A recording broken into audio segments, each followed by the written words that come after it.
Bonsoir, vous êtes toujours sur Radio Sensation. Nous sommes ensemble pendant 10 minutes pour le MAG Normandie. Ce soir, nous allons parler culture, famille, activité, avec Frédéric Lamblin, directeur de l'association Mille et un légumes. Bonsoir Frédéric. Bonsoir. Donc vous venez nous parler aujourd'hui de l'atelier famille, c'est bien ça ? Alors voilà, le club CPN exactement. Donc CPN, c'est un acronyme, c'est un sigle, connaître et protéger la nature. C'est en fait un club qui accueille les enfants à partir de 5 ans, accompagnés d'un adulte et qui est membre d'un réseau national qui, rien qu'en Normandie, comporte une trentaine de clubs. Alors, quelles sont les activités qui seront proposées durant ces clubs ? Donc, les clubs vont avoir lieu une fois par mois, les mercredis après-midi. Et le principe, c'est de découvrir le jardin, notamment, et la vie du sol, de manière à la fois ludique, sensitive, voilà. À partir de quel âge on peut venir découvrir toute cette richesse ? Donc, à partir de 5 ans, les activités seront adaptées. Mais voilà, il faut être accompagné d'un adulte. Oui, c'est pas une garderie. On ne vous dépose pas les enfants. Non. Et on va faire ses courses. Voilà. Donc, c'est une activité à faire en famille. Est-ce qu'on peut aussi peut-être rappeler un petit peu, parce qu'on vous a reçu très régulièrement, mais est-ce qu'on peut rappeler un petit peu les activités de l'association d'une manière générale ? Alors oui, d'une manière générale, l'association a 2 grands domaines d'activité. C'est d'abord une exploitation agricole qui produit des légumes en agriculture biologique qu'on commercialise sous forme de panier hebdomadaire. On est une AMAP. Les gens s'abonnent et viennent tous les jeudis chercher un panier de légumes de saison. Et puis, on a des activités autour de l'éducation à l'environnement. Donc, que ce soit sur le site, comme là, le club CPN, mais on intervient aussi directement dans des écoles ou des établissements pour faire de la sensibilisation. Et alors, comment ça se passe, ces interventions à l'école ? Déjà, est-ce que ce sont les professeurs qui viennent vous chercher ? Est-ce que c'est vous qui allez proposer vos services ? Comment ça se passe ? Bon, il n'y a pas de généralité. Il y a plusieurs cas de figure. Des fois, on vient nous chercher, des fois, on démarche des établissements scolaires, mais souvent, on vient nous chercher, parce que maintenant, ça fait 12 ans qu'on propose ça, et un grand nombre d'enseignants nous connaissent.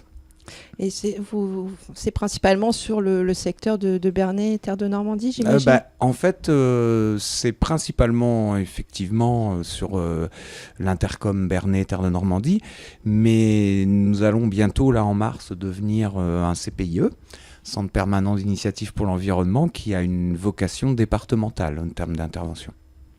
Donc ce CPIE, justement, c'est un peu le sujet brûlant la dernière fois qu'on avait reçu Claire-Élise. Alors on en est où de ce CPIE ? Alors le CPIE, il va voir le jour là au mois de mars en fait. On a été validé par la Commission nationale des labels et il y a juste le conseil d'administration des CPIE national qui doit se prononcer au mois de mars. Mais a priori, c'est un scoop. A priori, nous allons devenir le CPIE sur le département de l'Eure. Félicitations. Mais merci. C'est une récompense à votre travail qui est importante. Oui, c'est une récompense, mais au-delà de nous, c'est pas pour la récompense. L'idée, c'est plus que ça marque une volonté, y compris des collectivités, parce qu'il y avait plus de 80 personnes qui étaient présentes à la salle des fêtes de Ménil-en-Ouche lorsqu'on a fait cette présentation de CPIE. Ça marque la volonté aussi d'un territoire de vouloir s'engager au service de l'environnement. C'est important de nos jours. Ça fait partie des thématiques du grand débat national. Et justement, du coup, vous avez plein d'activités qui sont organisées autour, pas seulement autour du jardin, il y a aussi des choses sur l'environnement, quand tailler un arbre, je crois. Et puis aussi des petites actions, les papotages au potager qui reprennent bientôt. Tout à fait. Donc oui, on a tout un programme d'activités qui est disponible sur notre site internet. Donc effectivement, on s'intéresse des choses plus larges que simplement le jardin. C'est toutes les thématiques de l'environnement. Nos prochaines actions, là, c'est donc les clubs pour les enfants, les clubs CPN. On aura donc le 12 mai, le dimanche 12 mai, notre traditionnelle vente échange de plants. Donc là, qui sera aussi l'occasion de faire des conférences, voilà. Et puis des animations aussi autour de la taille des arbres, etc. Oui, parce qu'on peut aussi le rappeler, c'est que vous avez aussi une façon de préserver les graines des légumes oubliés, notamment, si je ne dis pas de bêtises. Tout à fait. Alors oui, c'est la première des activités. C'est le potager conservatoire, effectivement, où on cultive plus de 500 variétés de légumes chaque année.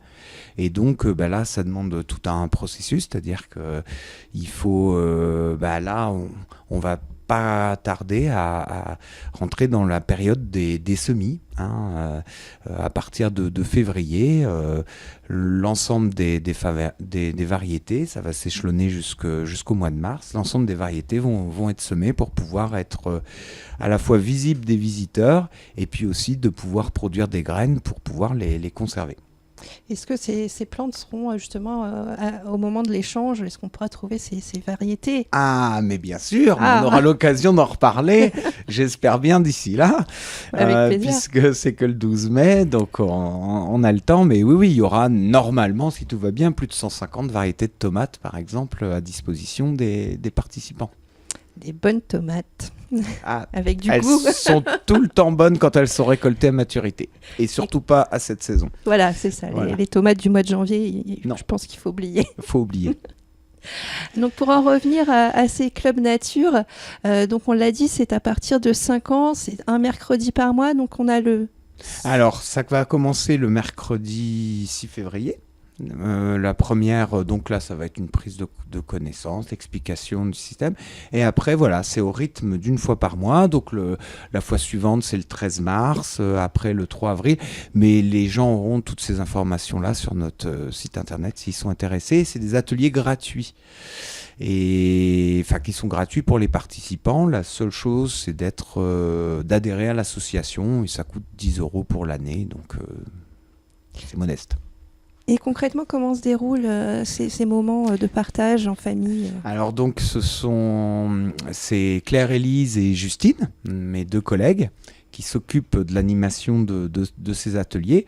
Donc elles s'appuient justement, et c'est l'importance de faire partie du club des CPN, Connaître et protéger la nature, c'est qu'elles ont un certain nombre d'outils pédagogiques sur lesquels elles s'appuient pour animer ces ateliers. Donc on aborde différents thèmes, donc l'alimentation. Voilà, l'alimentation, l'idée c'est vraiment d'être dans l'action, dans le faire avec les enfants. Donc il y aura aussi des semis, des choses que les gens pourront ramener chez eux. Voilà.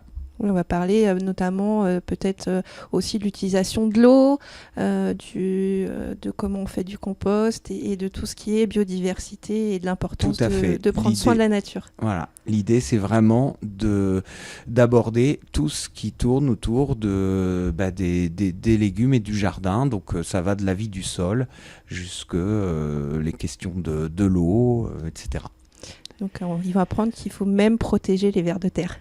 Ah mais les vers de terre, heureusement qu'ils sont là. Sans vers de terre, on aurait des gros soucis concernant la décomposition de la matière organique qu'on apporte dans le sol, c'est clair.